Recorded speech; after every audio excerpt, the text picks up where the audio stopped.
रॉलीज theorem chapter 5 continuity and differentiability का एक बहुत ही इंपॉर्टेंट टॉपिक है, Rolle's theorem and Lagrange's mean value theorem,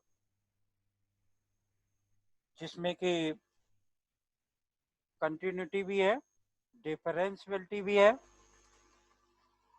तो रॉलीज थ्योरम होती क्या है, पहले हम उस पर पहुंचते हैं और फिर इसकी इंपॉर्टेंस बताते हैं। हमने लिखा कि let a function on closed interval a b to R be a continuous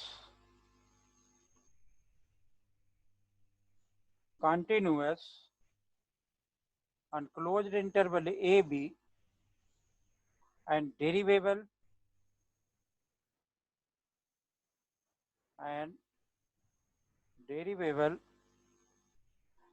in open interval a b such that f a is equal to f b। a और b दो कोई रियल नंबर्स हैं, then there exist a and b are real numbers, then there exist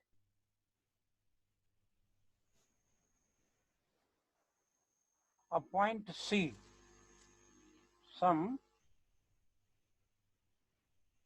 c in AB,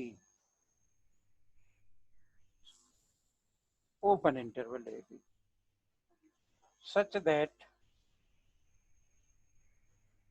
f dash c is equal to 0। तो ये जो statement है, इससे ऐसी कोई बात समझ में नहीं आ रही है। तो आप इसमें देखेंगे कि कितने पॉइंट्स दे रखे और फिर उनका हम ज्योमेट्रिकल इंटरप्रिटेशन करते हैं, जिससे कि ये समझ में आएगा और फिर एक एग्जांपल करके दिखाएंगे। पहली बात तो क्या है कि जो इंटरवल दे रखा है उसमें वो फंक्शन कंटिन्यूअस होना चाहिए और ओपन इंटरवल में डेरिवेबल होना। दूसरी बात है कि जो पॉइंट्स जो इंटरवल में दे रखे हैं उसमें एफ ए एफ बी के बराबर होना, तब उसमें एक पॉइंट सी आएगा। वो फंक्शन में x की जगह पे डिफ्रेंशिएट करके c पुट करेंगे, बराबर 0 आएगा, तो c की वैल्यू निकलेगी जो कि उस इंटरवल में लाई करेगी। तो हम इसको आपको दिखाते हैं कि ये कैसे इसका वेरिफिकेशन होता है। मान लो कि y is equal to f x, हमने एक फंक्शन लिया जिसका कि ये हमने ग्राफ बनाया, इस तरीके से बना लिया मान लो,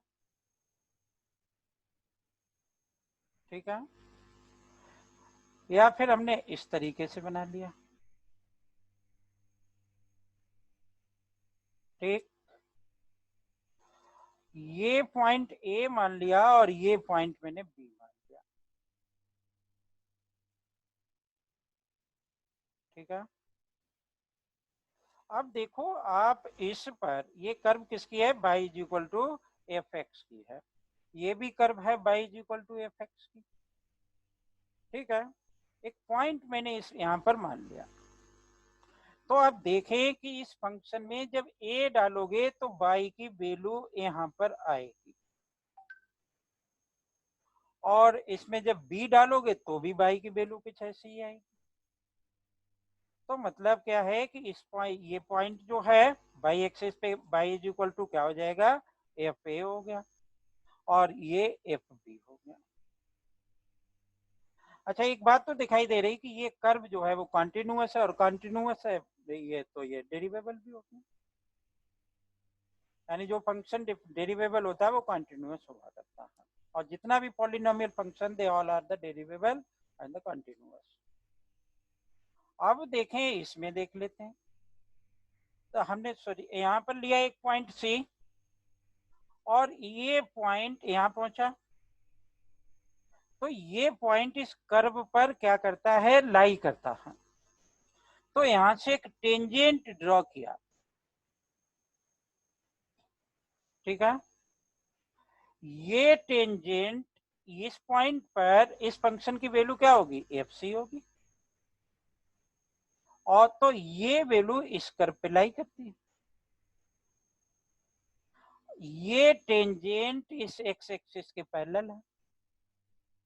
अगर ये पैरेलल इसके है तो इसका स्लोप क्या होगा, 0 के बराबर होगा, और फंक्शन डिफरेंशिएबल है।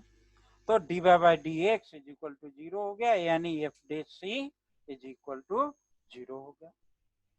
यहां पर देखें, यहां पर देखने पे ये पॉइंट ए मान लिया, ये भी बी मान लिया, तो इस पॉइंट पर ये इस तरीके से आ गया। यहाँ पर वैल्यू क्या होगी, एफ ए, यहाँ पर वैल्यू क्या होगी, एफ बी, ठीक है। ये पॉइंट मैंने सी मान लिया, यहाँ पर यहाँ से ये टेंजेंट बना लिया, ठीक है। अब ये टेंजेंट बना लिया, यहाँ वैल्यू क्या होगी, एफ सी होगी। ये टेंजेंट किसके पैरेलल है, एक्स एक्सिस के पैरेलल, एक्स एक्सिस के पैरेलल है, तो f dash c is equal to किसके हो जाएगा, 0 के इक्वल हो जाएगा। अब हम देखें यहाँ पर क्या है कि एफ ए बराबर एफ बी आ रहा है, तो हमारी ये कंडीशन भी सेटिस्फाई हो रही, ये पॉइंट सी भी इसमें लाई कर रहा है इस कर्व पर। तो अब आपको समझ में आया होगा ये बात कि चलो ये हमने दो ये ग्राफ बनाया, एक ग्राफ और बना के देख लेते हैं इस तरीके से। मान लो कि ये गया ये इस तरीके से, यहाँ पर ए मान लिया और ये बी सपोज कर लिया, यहां से ये टेंजेंट है, ठीक है। ये सी है, ये भी सी है, ठीक है ना। आप देखें कि दोनों पर वैल्यू सेम होगी, दोनों पर वैल्यू सेम होगी। तो अब इसमें क्या क्या कंडीशन थी, कंटिन्यूअस है, डेरिवेबल है यानी डिफरेंशिएबल है, एफ ए एफ बी के बराबर होगा, डिफरेंशिएट किया जा सकता है उसको, सी पॉइंट किसके बराबर होगा, क्यों बराबर होगा, 0 के, क्योंकि वो टेंजेंट एक्स एक्सिस के पैरेलल है। तो ये सारी कंडीशंस इस तरीके से इस ग्राफ के थ्रू समझी जा सकती हैं। अब हम इसका एक एग्जांपल ले लेते हैं और बताते हैं कि ये कैसे हम लगाएंगे उसको। तो हमारी एक एक्सरसाइज है इसमें, उस एक्सरसाइज से एक क्वेश्चन हमने लिख लिया कि वेरीफाई द रॉलिस थ्योरम। यहाँ लिखा हुआ है कि f x is equal to x का स्क्वायर प्लस का 2x माइनस का 8, और x बिलोंग कर रहा है -4 और 2 को,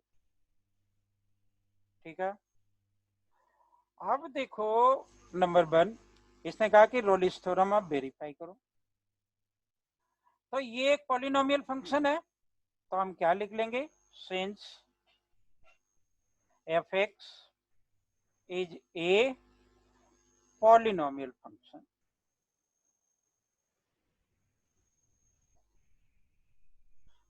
therefore it must be continuous in and derivable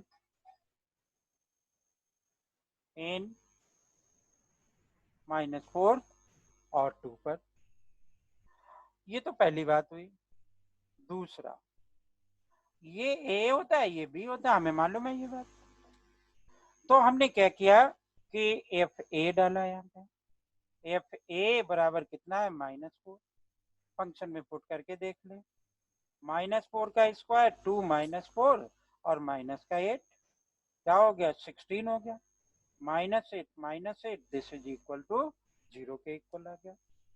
F B डाल के देखना, एफ बी, बी की वैल्यू 2 के बराबर, इसके इक्वल ये आ जाएगी 2 का स्क्वायर प्लस 2 इंटू 2 -8, 8 हुआ, सॉरी 4 हुआ, +4 हुआ, -8 हुआ, इज इक्वल टू 0 आ गया, which applies that f a is equal to f B.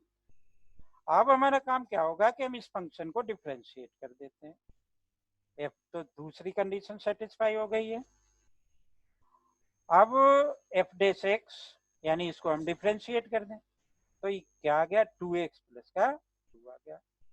x की जगह पे क्या पॉइंट है हमारा c पॉइंट है 2 इंटू 2 तो 2 अब c डाल दिया प्लस का 2 f dash c is equal to 0 होता है तो 2c plus 2 is equal to 0 हो गया 2c is equal to -2 c is equal to -1।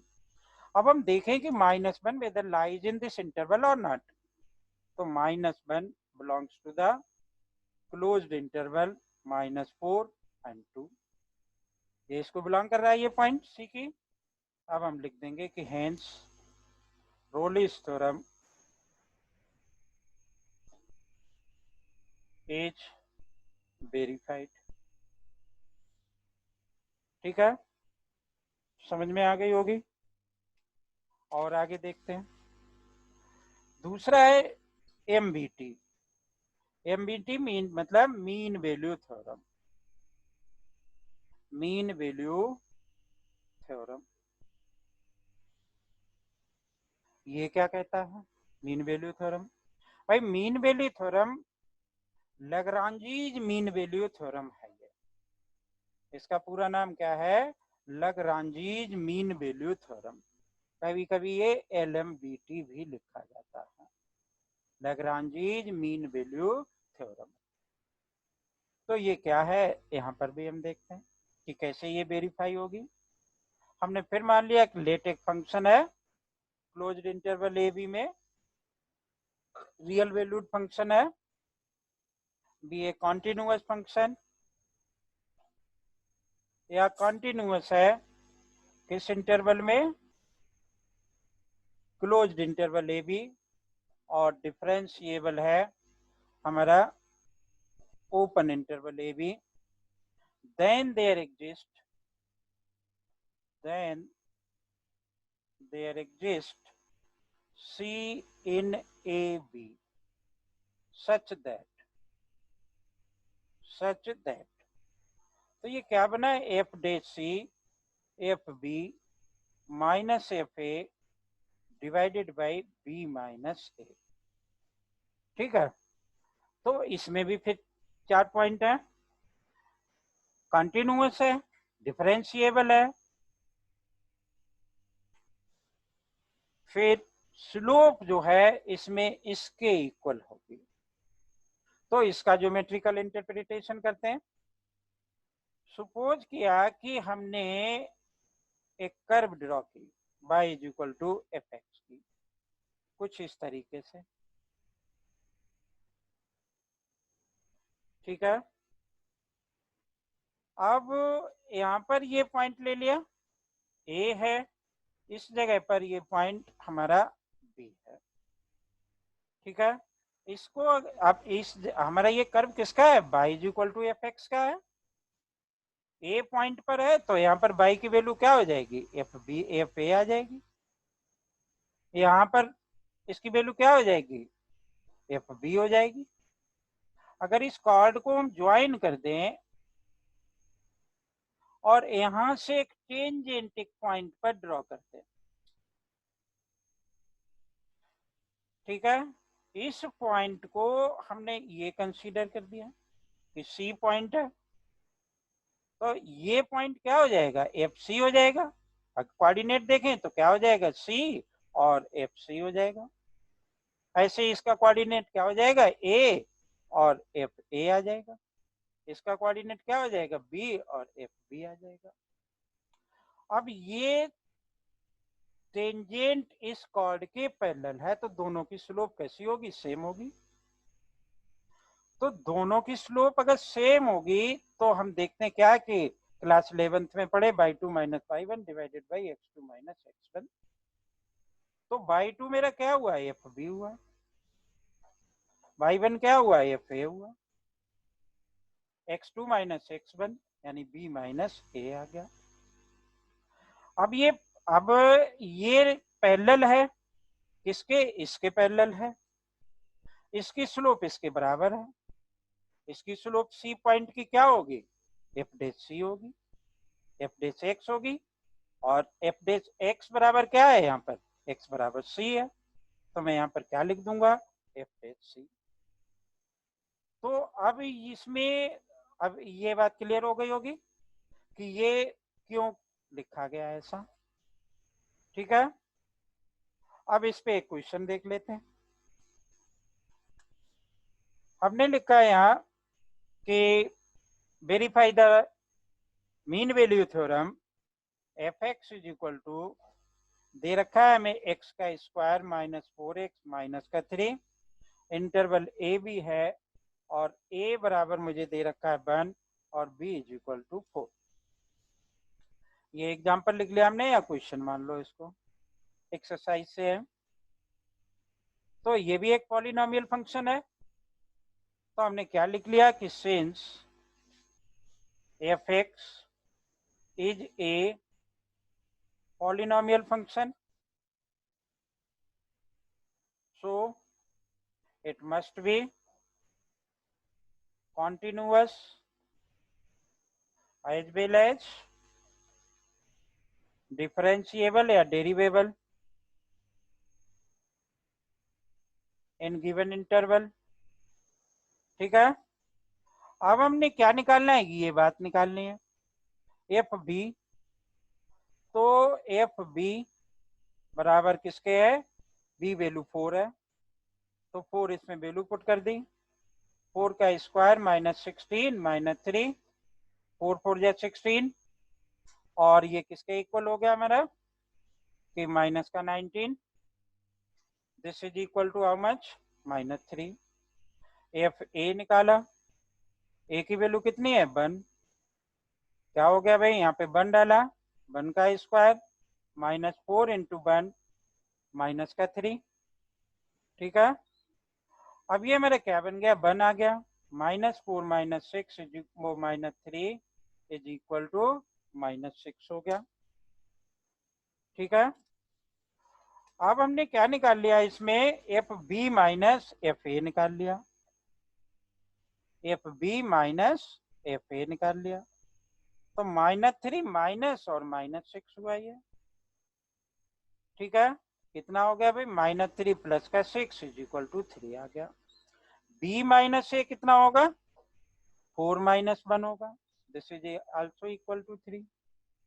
F dash x find out किया, क्या आ जाएगा, x square minus 4x minus का 3, सॉरी एफ एक्स है ये, f dash x is equal to 2x minus का 4, F dash सी रखा तो 2c minus 4 हुआ, f dash c is equal to 0 होता है, तो 2c minus 4 is equal to 0। 2c नहीं, 0 नहीं होता, ये रॉलिस थ्योरम में था, 2c माइनस 4।